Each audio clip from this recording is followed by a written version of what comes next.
Bois-Châtel désire se faire connaître de ses concerts.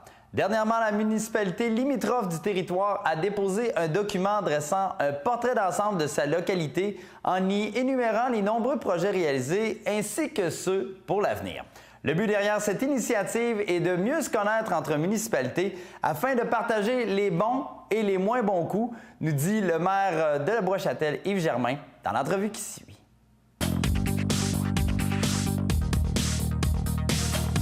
Monsieur Germain, bonjour, comment allez-vous? Bonjour Maxime, ça va très bien toi-même. Super, merci. Monsieur Germain, vous avez présenté ce document-là que vous avez en main dernièrement au conseil de la MRC de la Côte-de-Beaupré. C'est un peu un portrait d'ensemble de vos projets et tout ce qui s'en vient pour la municipalité. C'était quoi le but précis derrière la présentation d'un tel document? En fait, l'objectif était de présenter le territoire, présenter la municipalité, son administration, ses réalisations, ses projets futurs, etc. Et tout ça, par contre, c'était le résultat d'une décision qu'a prise notre nouvelle préfet Paris Cormier lors de son élection pour mieux connaître le territoire dont elle assume maintenant la préfecture. C'était de visiter chacun des territoires, chacune des municipalités ou villes. Et effectivement, elle a commencé dès l'automne dernier. Je ne sais pas combien elle est rendue de visites, là, mais avec le maire, elle fait vraiment le tour de chaque territoire. Et j'ai trouvé ça intéressant de sa part. Et je me disais, nous, les maires, on n'aura pas le temps, évidemment, d'aller visiter chacun de nos collègues, les territoires de nos collègues, mais c'est toujours plus intéressant de parler de projets quand on connaît le territoire. Donc, vous l'avez pris au mot et vous avez présenté ce document-là. Bien, c'est-à-dire, c'est plutôt moi qui me suis fait prendre au mot, c'est que j'ai suggéré à mes collègues que l'on prépare un document, une présentation visuelle de notre territoire respectif et que dans les rencontres mensuelles que l'on a à la MRC, les travails en caucus que l'on a en comité, c'est-à-dire que l'on a, bien, qu'on puisse peut-être se garder une petite demi-heure pour présenter chacun à notre tour le territoire. Donc, essayer de faire en 2016 le tour des 8 municipalités. Et évidemment, quand on a une idée, bien, c'est toujours ce qui arrive. On hérite de son exécution. Et j'étais le premier, donc, à présenter à fin janvier à mes collègues, ce que les gens ont très, très apprécié. D'ailleurs, tout le monde m'a demandé d'avoir copie de la présentation qui avait été faite. Est-ce qu'on se rend compte qu'on ne se connaît pas aussi bien que ça entre municipalités? Oui, bien, en fait, on se rend compte qu'on ne connaît pas si bien le territoire de notre collègue qui siège pourtant avec nous depuis parfois plusieurs années à la MRC. Et à titre d'exemple, quand j'ai fait part à mes collègues que le territoire de Bois-Châtel de 21 km² était à 62 % encore en terrain boisé. Les gens pensaient que Bois-Châtel était urbanisé à plus de 80 %. Donc, alors que c'est ce que je croyais moi aussi d'ailleurs. Donc, à plus de 62 % encore en terrain boisé. Je présume aussi qu'en se connaissant mieux, c'est plus facile après de travailler ensemble aussi. Oui, mais en fait, quand on sait où est-ce qu'en est rendu telle municipalité, puis quels sont ses projets pour la continuation de son développement et de son service à sa population. Donc, c'est sûr que c'est plus facile aussi d'échanger là-dessus et de pouvoir parfois même se donner des bons conseils de chacun de notre côté aussi, parce que on apprend parfois aussi des bons coups que nos voisins ont fait. Donc, c'est bon qu'on puisse se les partager. Autant aussi partager aussi ce qu'on aimerait éviter pour l'avenir, pour éviter à nos collègues d'avoir à perdre du temps à ces choses-là aussi. Exact. Donc, c'est le beau côté de pouvoir échanger comme ça sur nos territoires. Puis Dieu sait qu'on sera de plus en plus appelés à travailler ensemble parce que dans les prochains mois, on aura à convenir de l'utilisation qu'on fera des argents qui vont devenir du parc éolien communautaire et d'Hydro-Canyon. Parlons maintenant du document parce qu'il y a plusieurs choses là-dedans. On présente entre autres plusieurs projets là, qui touchent essentiellement à mon développement immobilier, les infrastructures. On ne pourra pas parler de chaque projet, mais on peut m'en énumérer quelques-uns là, pour qu'on se fasse une idée. En fait, ce que j'avais j'aurais aimé aussi présenter à mes collègues, c'était les caractéristiques principales de l'administration municipale aussi. Okay. En fait, on a un budget de 11,4 millions. Les gens se demandent souvent, bon, mais comment vous avez de personnel à temps plein? Bon, ben, à Beauchâtel, on a 28 personnes à temps plein, mais on a beaucoup forcément de personnes à temps partiel à cause, pensons uniquement aux loisirs, avec les moniteurs, monitrices et assistants moniteurs au camp de jour de l'été, avec 450 jeunes. Les dernières inscriptions qu'on a eues en 2015, 450 au camp de jour, là, ça a pris quand même au-delà de 50 personnes. Donc, on a donc du personnel à temps partiel pour toutes sortes de besoins, durant l'année aussi au loisir. Et on a aussi nos pompiers qui sont à temps partiel également. On a 34 pompiers depuis le regroupement avec l'Ange Gardien. On a 34 pompiers. Et donc, c'est tout ça qui fait qu'au total, là, ça fait quand même pas mal de personnes qui travaillent, mais à temps plein, 28 seulement. La masse salariale aussi, on en est bien fiers parce qu'on entend souvent parler dans le municipal de ce temps-là que la masse salariale, c'est 40-42 du budget d'une municipalité. À Beauchâtel, malgré tout ce qu'on fait en régie interne, notre masse salariale est à 22 du budget, représente 22 du budget total de la municipalité, puis on fait l'ensemble de notre déneigement, on fait beaucoup de travaux l'été en régie interne aussi, qu'on pense qu'au parc de Lens, là, il aurait coûté beaucoup plus cher le parc de Lens au fleuve, près du carrefour Gérard-Irving, s'il n'y avait pas eu du travail en régie interne qui avait été fait. Donc, c'est très avantageux. On a présenté aussi les projets qui ont été réalisés. Oui, puis il y en a beaucoup, là. Bien, il y en a beaucoup, mais c'est des réalisations dont on est particulièrement fiers parce que ça dessert encore mieux la population. L'hôtel de ville dans lequel on est pour cette entrevue-là, qu'on a inauguré en 2006, ça nous a permis de regrouper pour la population au même endroit des services qui étaient répartis dans 3 adresses différentes avant. La caserne, le centre sportif en 2008, c'est super utilisé. Près de 1200 personnes par semaine qui y passent là. En même année, en 2008, la caserne de pompiers également. Donc, c'est plein de projets intéressants.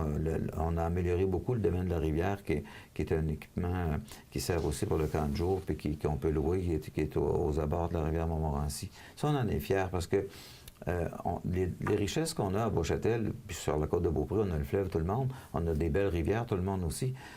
Mais à Beauchâtel, on a le fleuve au sud, on a la rivière Montmorency à l'ouest, on a la rivière Ferrée qui traverse au nord. Mais maintenant, on a des propriétés près de la rivière Montmorency, avec le domaine de la rivière, accessible au public, donc, et au fleuve, avec le parc de Lens et le parc qui va être aménagé voisin de l'Aréna. Donc, ça permet à la population de pouvoir bénéficier de ces richesses-là que l'on a, des cours d'eau importants que l'on a sur le territoire ici. Et ce qui s'est fait aussi en 2014, c'est l'école boréale, ça, on se battait depuis 15 ans pour l'avoir. Donc, ça, c'est une bonne chose. La population est bien contente. Puis ça aussi, grâce aux ententes qu'on a avec la commission scolaire, ça a servi beaucoup au camp de jour parce qu'on peut utiliser des locaux de cette école-là pour des activités que l'on organise durant l'été. Également, on a une nouvelle prise d'eau qui va être fonctionnelle bientôt, dès qu'on aura mis aux normes l'usine de filtration, une nouvelle prise d'eau dans la rivière Montmorency, que le ministère de l'Environnement nous a autorisé et qui a été réalisée. Il irait juste, dans le fond, à la brancher à l'usine dès que l'usine sera mise aux normes. Fait que ça, donc, c'est des beaux projets dont on est bien fiers. Puis, ça fait aussi des projets privés. Ça, je vous parle des projets publics, mais il y a des réalisations privées aussi. Le manoir Beauchâtel pour un 24 logements de personnes âgées autonomes qui s'est fait en 2001. La maison Vézina qui a été restaurée. La Caisse des Jardins qui est un équipement en LEED, c'est-à-dire un bâtiment en LEED, le seul du territoire. La pharmacie Brunet, évidemment, pas besoin j'ai tellement répété à quel point on est fiers du IGA des sources aussi, depuis 2014. Puis aussi le complexe sportif Train qui est très, très apprécié de la population aussi. Fait que c'est des belles réalisations dont on est très, très fiers. Bon, la municipalité va continuer de se développer, ça ne s'arrête pas là. Et il y a plusieurs projets d'avenir qui sont sur la table pour Beauchâtel.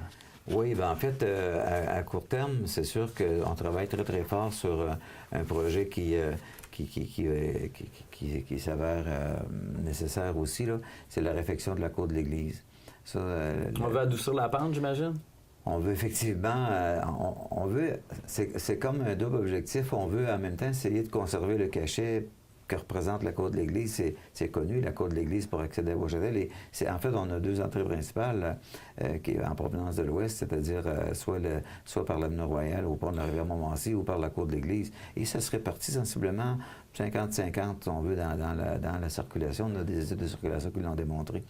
Mais donc, on veut garder le cachet de la cour de l'Église, mais la rendre plus conviviale de différentes façons, qu'elle soit plus large. Qu'elle soit aussi les courbes adoucies, okay. Les courbes plus sécuritaires et adoucies, particulièrement la courbe en épingle qui des fois inquiète certains usagers. Mais par contre, on sait très bien que même en hiver, c'est une courbe qui est toujours très, très sécuritaire. Mais il reste que on est comme déporté un peu dans la pente de la courbe en épingle et ça va être amélioré. Donc, c'est l'objectif.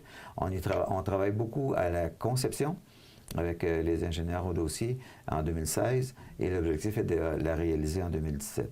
Ça va être un changement important. Et les aménagements qu'il y aura au bas, parce qu'il ne faut pas oublier qu'on a la véloroute Marie-Hélène-Prémont qui la traverse au sud, au pied de la côte. Donc, ça aussi, il y aura des aménagements en conséquence, un petit parc même qui sera aménagé pour que les gens puissent s'y arrêter, les cyclistes puissent s'y arrêter, se reposer un petit peu, et avant de continuer vers l'est.